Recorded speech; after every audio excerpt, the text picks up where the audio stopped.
L'Agence nationale de l'aménagement du territoire a désormais ses locaux. L'inauguration a eu lieu ce samedi à Kinshasa par le ministre d'État, ministre de l'aménagement du territoire. Une action qui vise la planification, la conception des nouvelles villes, la rénovation des villes existantes et aussi le développement du territoire de la RDC. Coupure du ruban symbolique, c'est l'inauguration des locaux de l'Agence nationale de l'aménagement du territoire à Kinshasa. Avec des locaux équipés dans le respect des règles de l'art, les conditions sont réunies pour le bon déroulement des opérations. Cet établissement public à caractère administratif et technique est autonome et doté d'une personnalité juridique dans le but de faire la planification de la conception de nouvelles villes, de la rénovation des villes existantes ainsi que du développement des territoires à travers la République.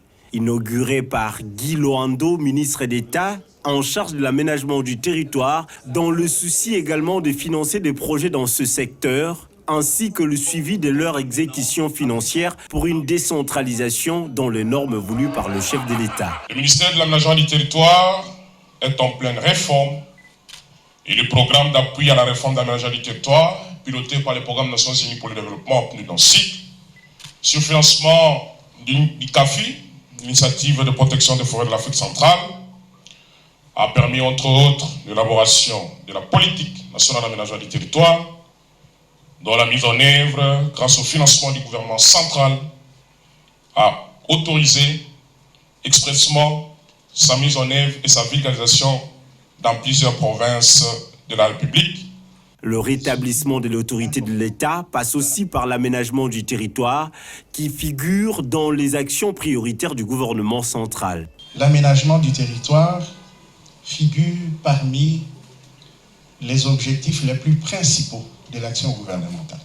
Présente à la cérémonie, quelques personnalités ont salué ce geste qui s'inscrit dans les actions prioritaires du gouvernement congolais. ANAT constitue aujourd'hui un instrument, un outil pour la maîtrise de l'espace territorial.